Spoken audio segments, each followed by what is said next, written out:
Be different. Leave something worthy. Because if I've learned one thing, it's that technology doesn't change who we are.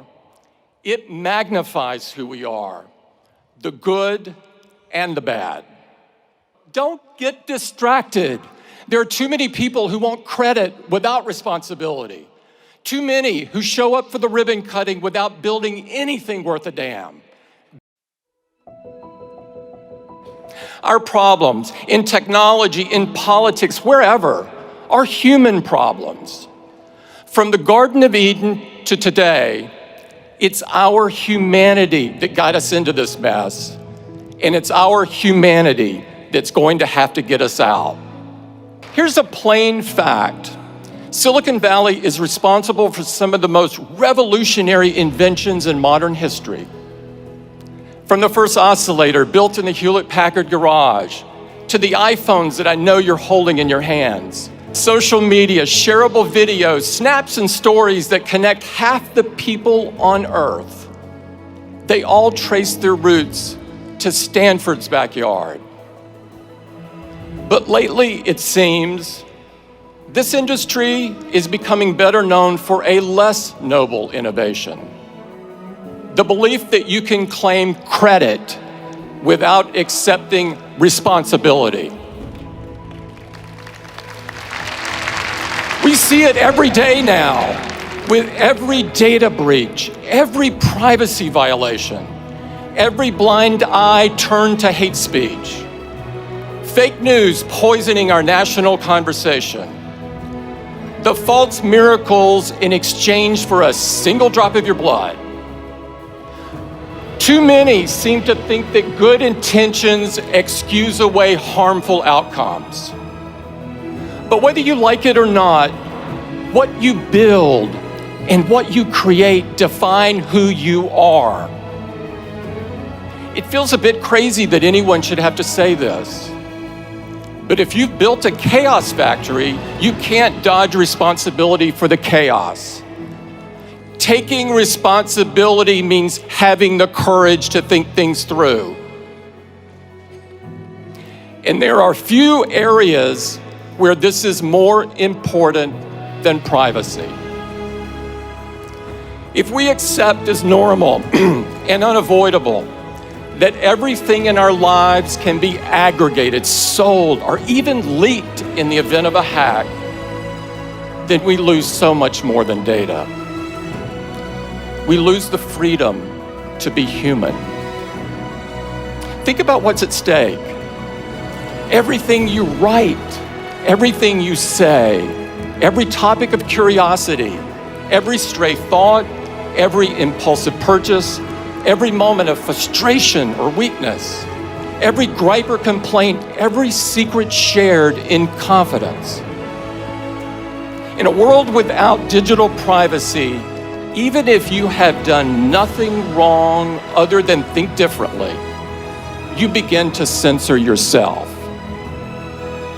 Not entirely at first, just a little, bit by bit.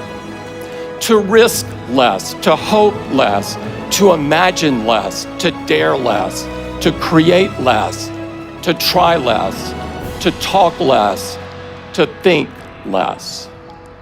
The chilling effect of digital surveillance is profound, and it touches everything. What a small, unimaginative world we would end up with. Not entirely at first, just a little, bit by bit. Ironically, it's the kind of environment that would have stopped Silicon Valley before it had ever gotten started. We deserve better. You deserve better. If we believe that freedom means an environment where great ideas can take root, where they can grow and be nurtured without fear of irrational restrictions or burdens, then it's our duty to change course. Because your generation ought to have the same freedom to shape the future as the generation that came before. It's at the very least learn from these mistakes. If you want to take credit, first, learn to take responsibility.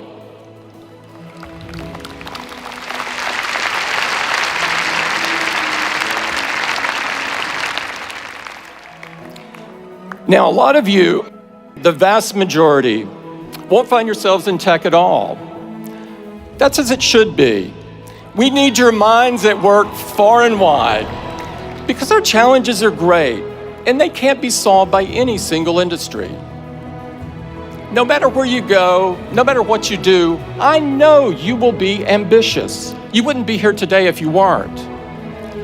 Match that ambition with humility. A humility of purpose. That doesn't mean being tamer, being smaller, being less in what you do. It's the opposite. It's about serving something greater. The author Madeleine L'Engle wrote, "Humility is throwing oneself away in complete concentration on something or someone else." In other words, whatever you do with your life, be a builder. You don't have to start from scratch to build something monumental. And conversely, the best founders, the ones whose creations last and whose reputations grow rather than shrink with passing time, they spend most of their time building piece by piece. Builders are comfortable in the belief that their life's work will one day be bigger than them, bigger than any one person. They're mindful that its effects will span generations. That's not an accident. In a way, it's the whole point. 14 years ago, Steve stood on this stage and told your predecessors, "Your time is limited, so don't waste it living someone else's life." Here's my corollary. Your mentors may leave you prepared, but they can't leave you ready. When Steve got sick, I had hardwired my thinking to the belief that he would get better. I not only thought he would hold on, I was convinced down to my core that he'd still be guiding Apple long after I, myself, was gone. Then one day, he called me over to his house and told me that it wasn't going to be that way. Even then, I was convinced he would stay on as chairman, that he would step back from the day-to-day but always be there as a sounding board. But there was no reason to believe that. I never should have thought it. The facts were all there. And when he was gone, truly gone, I learned the real, visceral difference between preparation and readiness. It was the loneliest I've ever felt in my life, by an order of magnitude. It was one of those moments where you can be surrounded by people, yet you don't really see, hear, or feel them. But I could sense their expectations. When the dust settled, all I knew was that I was going to have to be the best version of myself that I could be. I knew that if you got out of bed every morning and set your watch by what other people expect or demand, it'd drive you crazy. So what was true then is true now. Don't waste your time living someone else's life. Don't try to emulate the people who came before you to the exclusion of everything else, contorting into a shape that doesn't fit.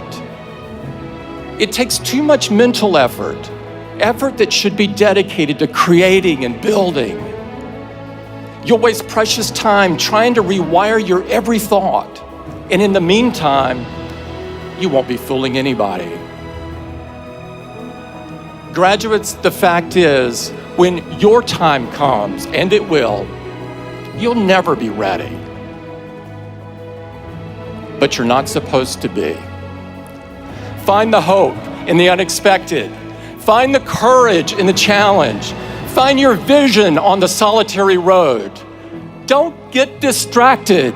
There are too many people who want credit without responsibility. Too many who show up for the ribbon cutting without building anything worth a damn. Be different. Leave something worthy. And always remember that you can't take it with you. You're going to have to pass it on. Thank you very much, and congratulations to the class of 2019.